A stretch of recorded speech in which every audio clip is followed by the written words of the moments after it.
monster that every child wants when they are lost and need to be found. This is Edgar's idea. Hi, I'm Alex from NME, and today we're joined by a really exciting star. It's Benedict Cumberbatch. How are you doing, Benedict? Hi Alex, lovely to meet you. Brilliant. Thrilled to be here with NME, which I was a massive fan of growing up. Yeah, well, we'll chat about music a bit later. Sure. First, we've got to talk about your new show, Eric. Yeah. While I was watching it, at least at the start, I thought, Yikes. this character is a bit unlikable. Yeah. He's a bit of an arrogant git, really. Mm-hmm. And then I thought, honest answer, does that make him more fun to play? Yes, but I think like writing anything off in a two-dimensional manner, if there's not some causality or understanding or empathy for why he is the way he is, then it gets old very quick. So, my main question to Abby when I met her, and obviously I was in from that point of view, but I needed to know, I only had 3 episodes, so I need to know where the rest of the series was headed, because, a very self-destructive, toxic man who's brought a working crisis into a family crisis, into a societal crisis, and crisis on crisis, and collapses from all of it. How do we get to understanding this complex guy? And one of the rays is that he has a psychotic split, and a 7-foot-tall blue monster walk-around puppet is born in the shape of Eric. It was one of the most original reads I'd ever experienced, and I knew it would be challenging. But really, actually, the Eric part of it was a gift. I mean, it's the internal struggles made external. The scene I found most compelling was the press conference scene. Yeah. How do you even begin to summon the emotions of that moment, telling millions of people that you've failed your child? I mean, well, I think he accidentally steps on that landmine, and Gabby Hoffman's brilliant realization, Cassie goes, "Why did you say sorry?" It's something you say, it's chilling. I think any parent feels that they failed their child at some point or other. That's how you learn to be a better parent.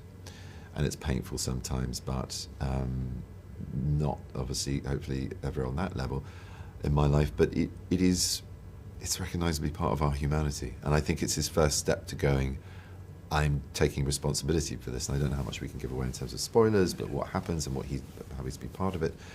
And that's really what the show is about for Vincent anyway. It's about a man stepping into a more authentic version of himself, severing ties with the things that have made him toxic, taking responsibility, and turning a new leaf and turning to his son possibly for the first time ever in their relationship, and seeing him and hearing him with an open heart. Yeah. There are some more fun bits to the role. There's a lot of fun. No, there's a lot of fun. There's a not murder, but there is the crime mystery factor to the show. Because I know in the past you've spoken about how you weren't always a fan of singing in films and TV shows. But this is a bit different. Was this more fun?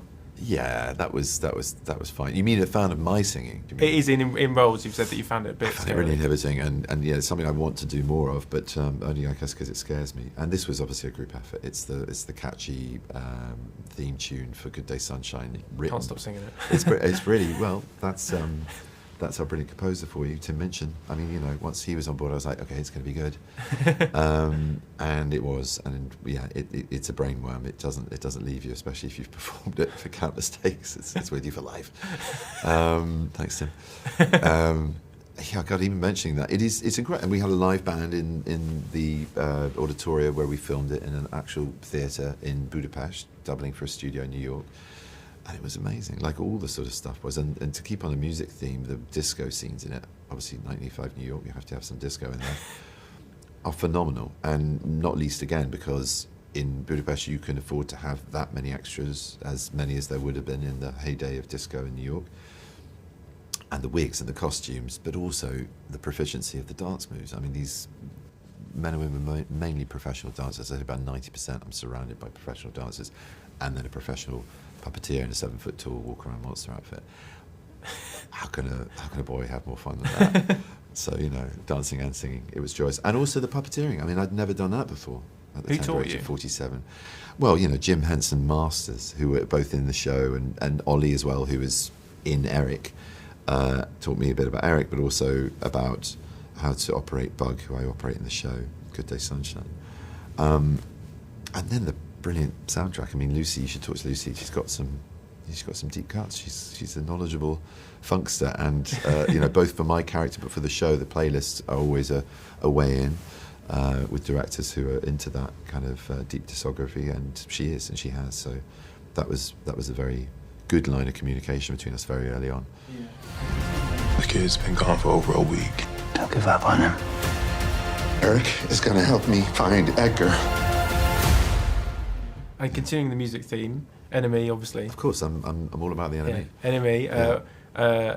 We always like to ask if there's an album that you've had on repeat recently, and if not, maybe there's an album that just is always your go-to if you need your mood lifting or a particular sort of change of pace. Well, Deborah Chakra, I think is how you pronounce her name. She's a solo celloist, and it's called, I think it's called Dreamscapes. It's the most extraordinary use of the cello as a percussive instrument and everything in between.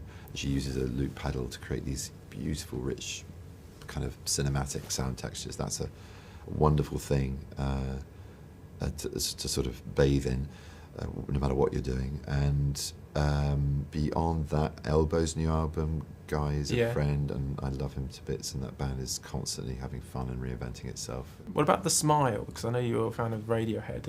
And I love. Yeah. No, I have not caught up with that, and I'm sorry, Tom. I will. I've been quite behind. What have I been listening to other than those two? Are you a man that makes playlists for your characters? Yeah, but in this case, Lucy sort of provided. That was like a thing of like, where is your head at with who this person is, how he dresses, how he moves, what do you think? And it's such an immediate language music. It's such a brilliant non-verbal way of understanding a character. That must be quite powerful, like the power of the playlist, because so many actors do that. Massively. And I think, I think it also a work-themed playlist, and it doesn't always have to be as eccentric as of that time, but obviously there's such a rich plethora of material to choose from 85, so it was great. It was also good leaning in and listening to Booch, who plays Edgar. I'm trying to think of his real name because that's his nickname. But our 9-year-old son in the show, and his was more sort of pop and Michael Jackson, but that's what I grew up on. I was the same age as he was in 1985, so I listened to that for the nostalgia kick. And yeah, like I said, Lucy's got great taste and discovered some new things as well as old favourites, Sugar Man and Vitamin C and all sorts of really groovy stuff. So, I'm still trying to think what I have on. I should just look at my phone. I'm going to actually just put myself on the spot. Achtung Baby, 20th anniversary edition. Oh wow, that's good. Listening to some old U2. Songs for a Boy, Guy Chambers and Sophie Hunter, my wife no less. And a bit of Immunity, John Hopkins. Dreamscapes, I was right, Deborah Chowska. Some dance stuff, Max Richter. Noah Kahan. That's the way we really say it. Some Blur of old. I'm doing that shameful thing of Shazamming a lot these days. So, How to Operate with a Blown Mind suddenly popped out. I didn't listen to Infidelity All-Stars for an age, but that was around when I was kind of first dancing. Oh, fucking hell. And Ghosteen by Nick Cave. Yeah, it's a deep dive, but yeah. It's a great for this one, but yeah, it's an amazing... he's a phenomenal favourite of mine. It's been an absolute pleasure chatting music with you. Benedict. Thanks so much. Oh, Vincent, Vincent, Vincent.